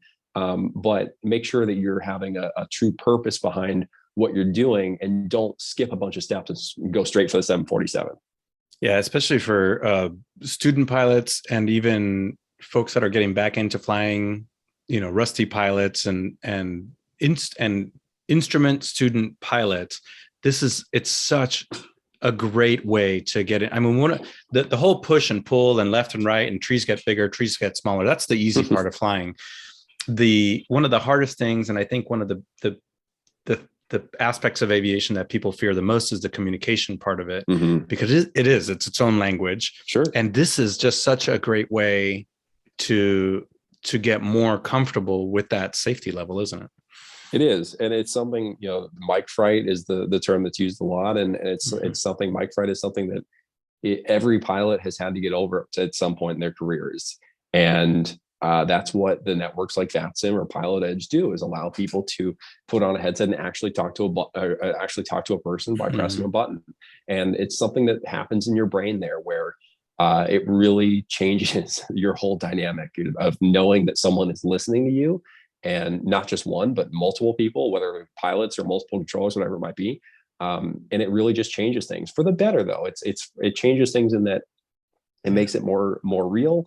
It makes you more accountable. And VATSIM is a great platform, but the problem that you have with it, especially from an efficient training perspective, is that the spottiness of the air traffic control, whether it be the quality or the where the coverage exists. It's a hobbyist network, and it's great for that. And there's no question you can have a fantastic experience on VATSIM. Some of their events are huge, and they have a ton of controllers, and there are many great controllers on VATSIM, but there are also some who are just kind of hobbyists, and there's really no sort of QA/QC process behind them. So from a flight training efficiency perspective, you can't just hop on VATSIM every night at the same time and know that you're going to get great service. Whereas on PilotEdge, 15 hours a day, 7 days a week, 363 days a year, they are there for you where and when you expect them to be. And you always know the service is going to be top notch. Yeah. And one of the things we were talking about on the last episode, you mentioned the geographic area and the coverage. But this was just my assumption. But for me, PilotEdge basically covers from Colorado, Wyoming, the whole line down to New Mexico, and west out to California, with the real focus being California. Did you guys do that so your controllers would have the same level of familiarity with the instrument procedures, the waypoints, the airways, as you would find in the real world? So the reason the coverage area exists where it does. And this is one thing, this is one of the most frequently asked questions is, about expansion and when are you guys going to cover Florida or New York or Europe? And the reason, well, before I say the reason, founder and CEO Keith Smith, he himself lives in New Jersey. He has an airplane that he has based up at an airport in the New Jersey area. So I think what I'm about to say is so telling because the man himself who created this network chose to put it on the other side of the country. And what the point I'm getting at is that it doesn't matter where you fly because the FAA has standardized everything for you. Whether it's a sectional chart or an instrument approach procedure, everything is the same. Phraseology, runway markings, it's all the same regardless of where you are in the country. And even a lot of that, regardless of where you are in the world, I recognize that there are some procedural differences if you go, to Europe or the United States, but overall, the phraseology is very similar.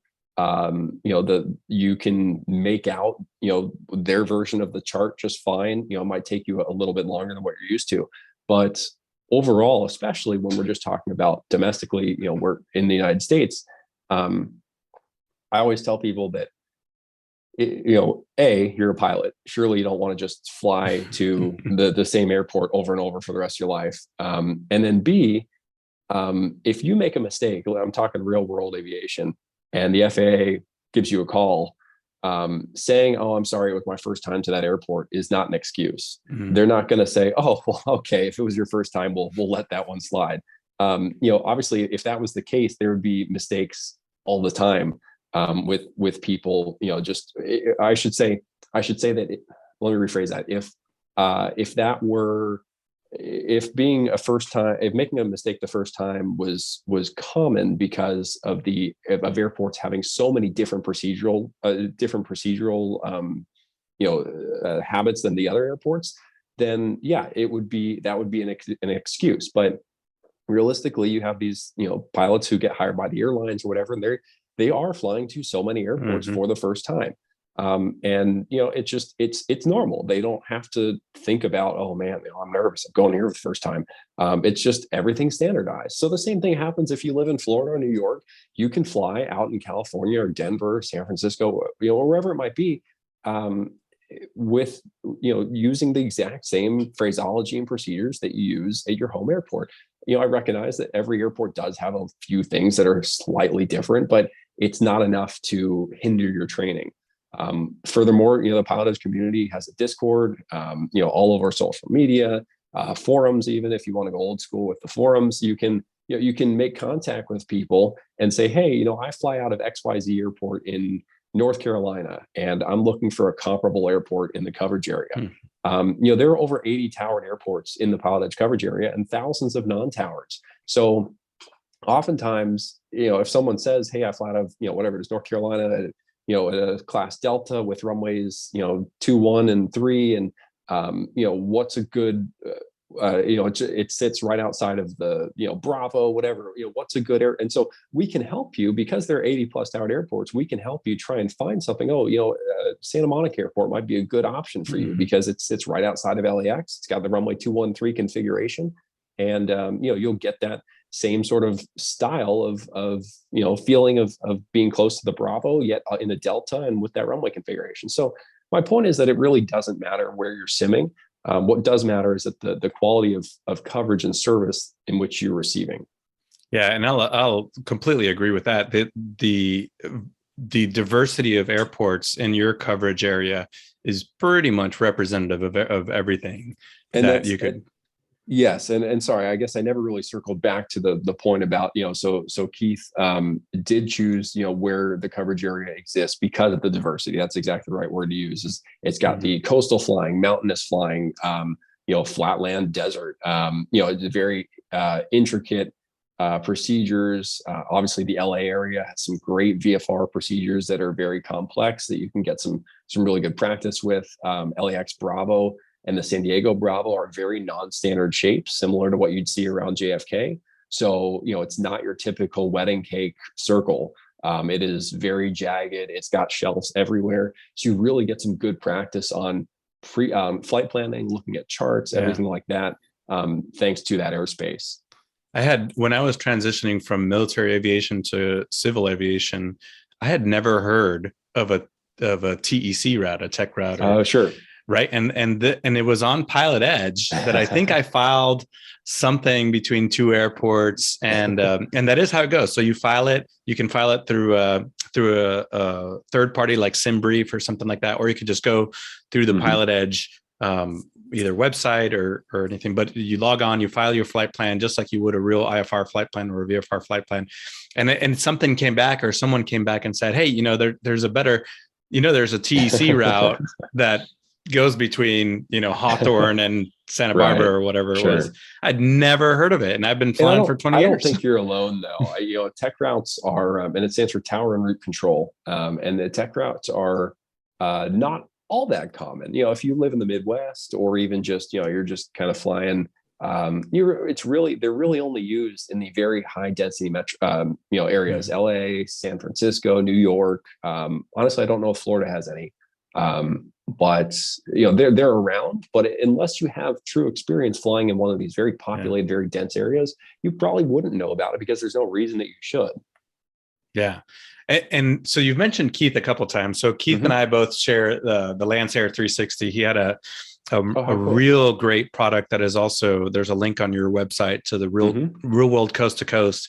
And I had owned my Lancair for a couple months, and I found Keith's. That's actually the first way that I found PilotEdge. I found his real world coast to coast, and I said, "Man, nobody is crazy enough to fly a Lancair 360 IFR coast to coast. No way." And this is just a complete sort of digression from PilotEdge, but it is related. And he experienced everything and documented. I mean, there was icing, there was all kinds of different. He had quite the adventure. It was an adventure, and it was great to just watch, and then kind of watch it again a second and a third time, going, wow, we actually shared that amongst the Lancair community, saying, hey, it is possible.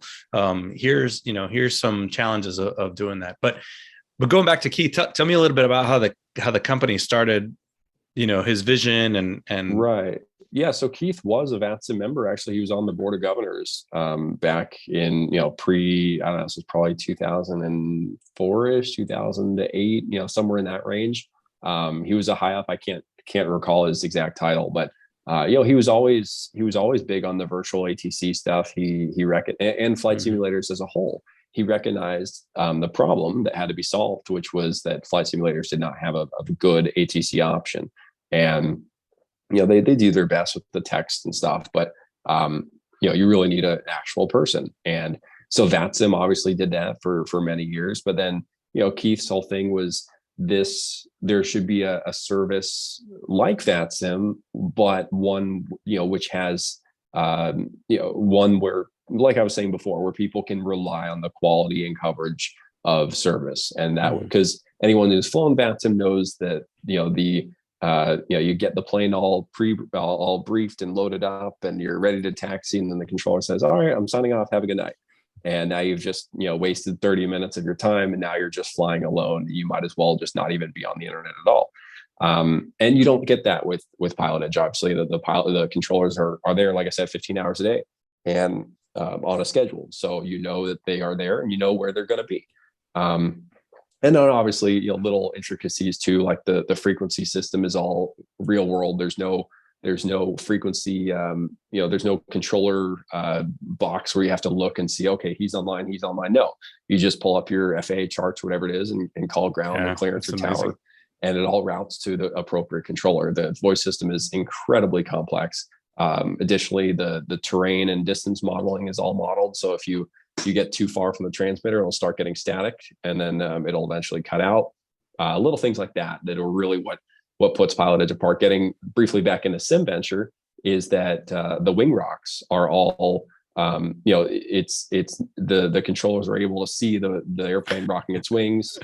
So we have the technology to do these things, and that's why the people, Keith does the majority of the coding.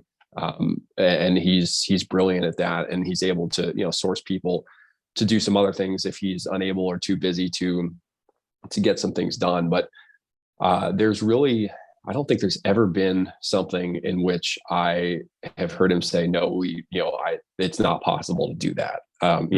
There's technology as far as runway detection technology. So on PilotEdge, you won't get someone spawning on a runway, because if you try and connect to PilotEdge while you're on a runway, it will not let you. So little things like that. I remember back in the day when that was just a rule, like, please don't do this. Right. And we've since, he has since built the technology to make it so you cannot do that. And it just makes it all the better, because it's just always, creates a problem. And this kind of makes it so people learn right off the bat if they try and do it, like, oh, nope, can't do that.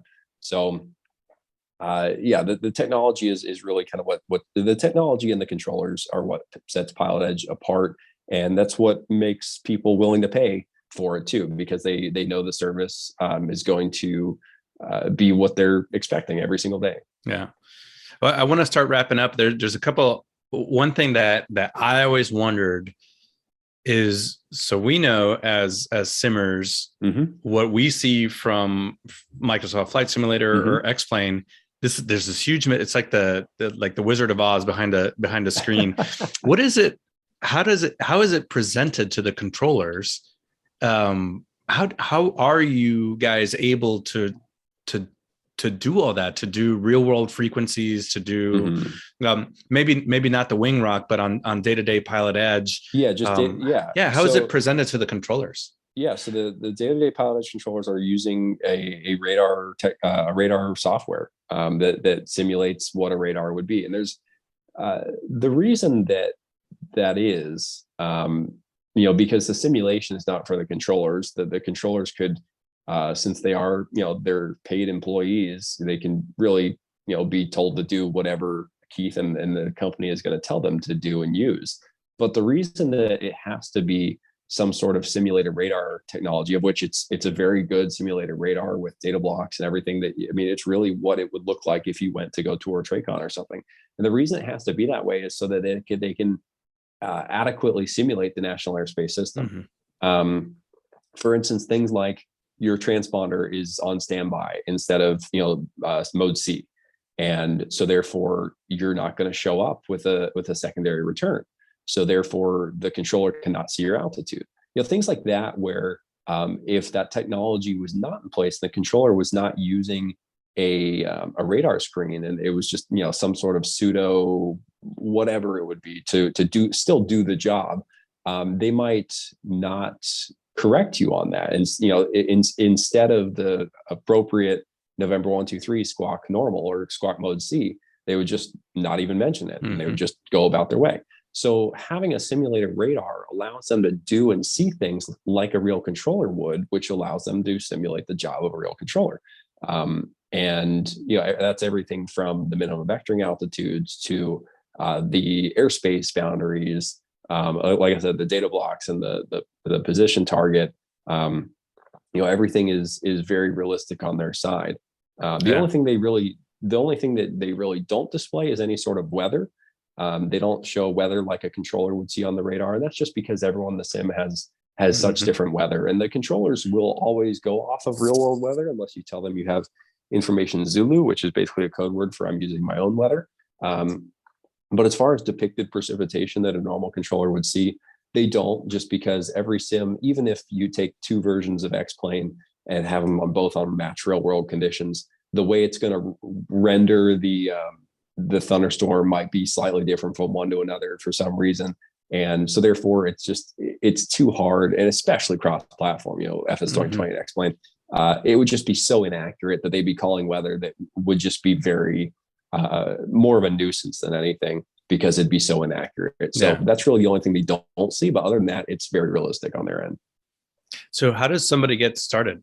What kind of computer requirements? What kind of similar? What simulators do you support? Peripheral requirements? Things like that? So PilotEdge supports the four big sims that are still, or I shouldn't say they're still, but that people use. Which the two big ones are X-Plane 11, Microsoft Flight Sim 2020. Behind that would be Lockheed Martin's Prepared. And then finally, there are still some users using FSX, Microsoft Flight Simulator X. And so you just need one of those four sims. And as far as getting started for computers and such, I mean, gosh, if you're using FSX, you could use really any computer on the market these days. If you're using FS 2020, not so much. You're going to need to drop a decent amount for a good gaming computer. X-Plane 11 is generally more friendly on the computer specs, but PilotEdge also does have some resources to get you set up and going with flight simulators as a whole. So if you are listening to this and thinking, man, flight simulators sound pretty cool, I think I want to get into it. You could just go over to pilotedge.net and maybe even shoot an email over to like info@pilotedge.net, or even stop by PilotEdge's Discord, just pilotedge.net/Discord. You can inquire there. There are some resources that we can get you set up with some experts who can actually help you one-on-one and get you exactly what you need within your price range as well. But if you already have a flight simulator, just pilotedge.net. There's some very it's very easy to sign up. Everyone gets a 2-week free trial, by the way, too. So I shouldn't say 2 weeks. It's 2 weeks or 5 hours of network connectivity. Mm-hmm. So whatever comes first. So if you're listening to this and you're a simmer and you haven't tried PilotEdge, maybe the money is what throws you, or the coverage area isn't at your home airport, you've got nothing to lose by going and signing up for the free trial. You'll get 5 hours to try it out, and you'll get to see what it's all about. And SimVenture is good for the free trial too, or I say in the reverse, the free trial is good for SimVenture too.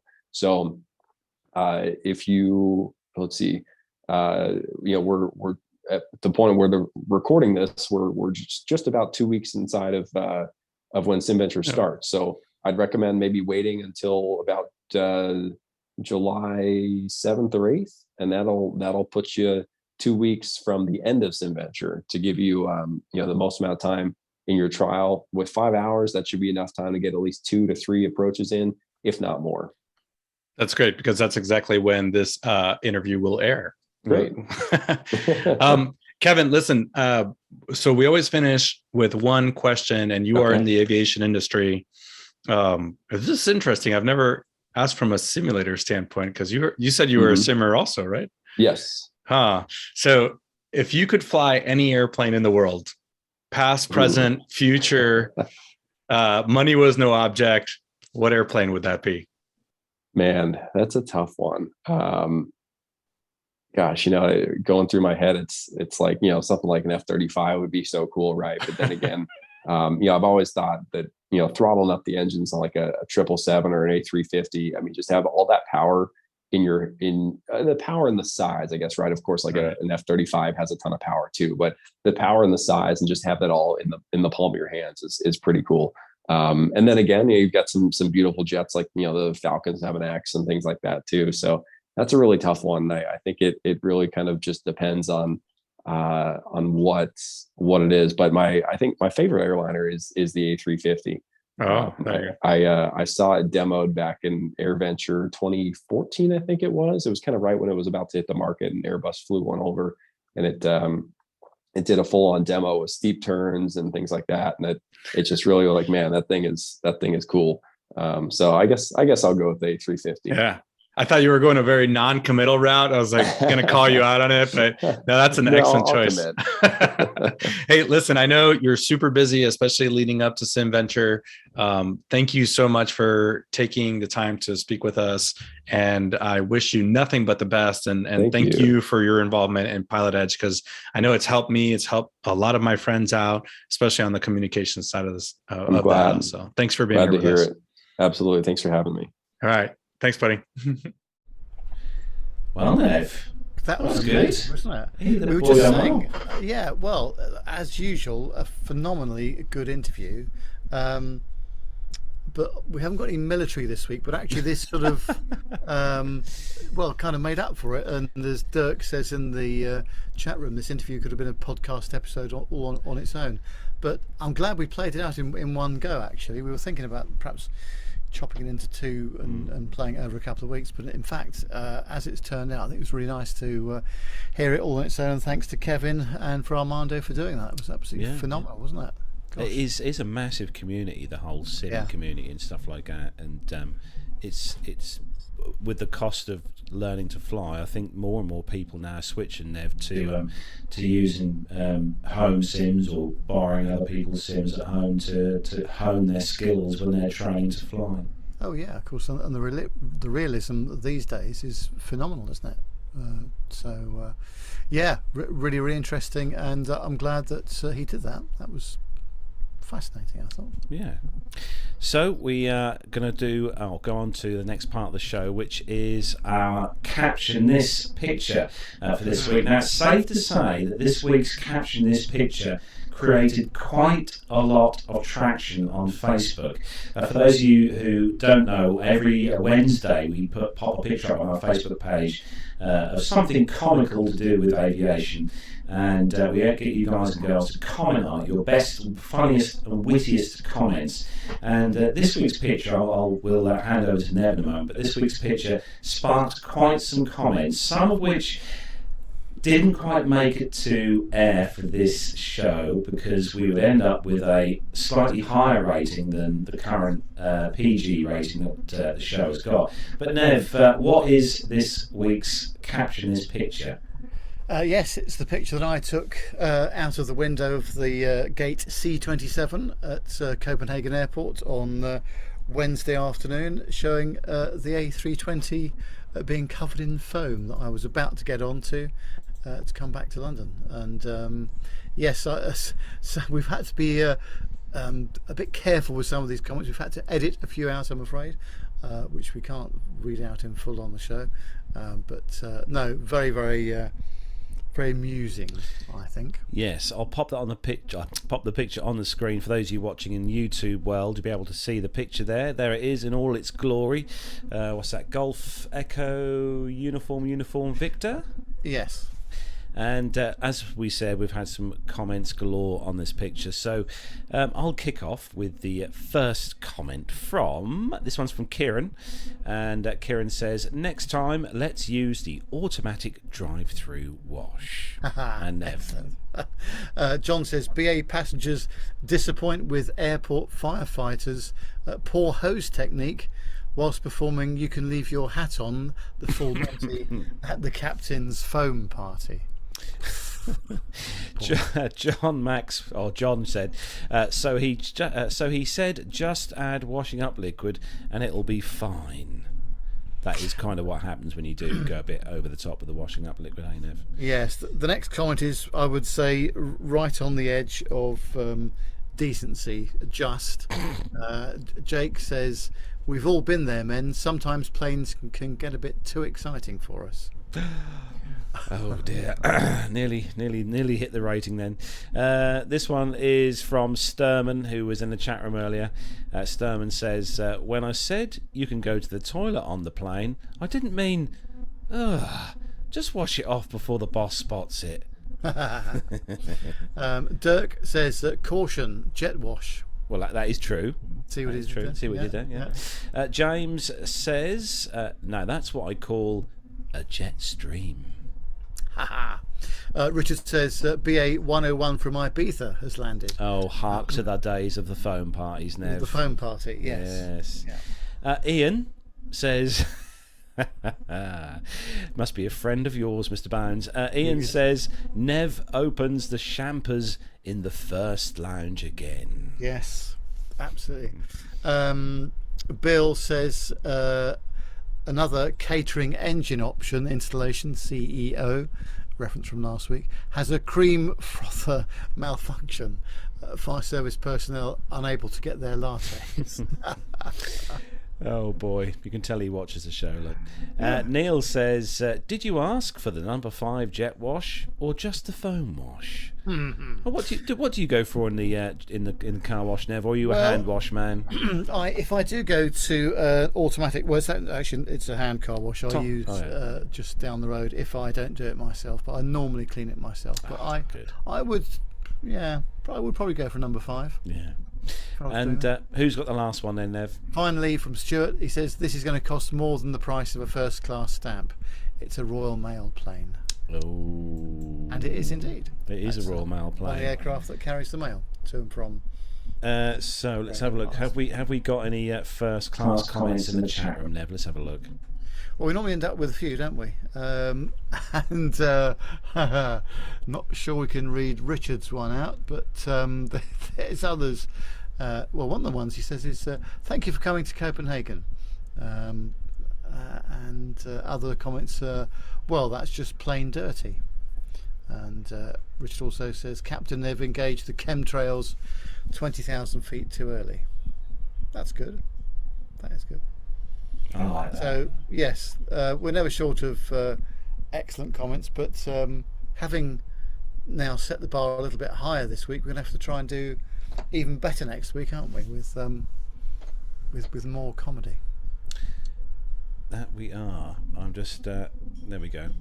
Is that audio any better? We've still got the audio issues, I think. Nev, have we in the world of no, I think it's okay actually. Is it okay? okay? Yeah, it's seems to be better. Oh, good. That's fine.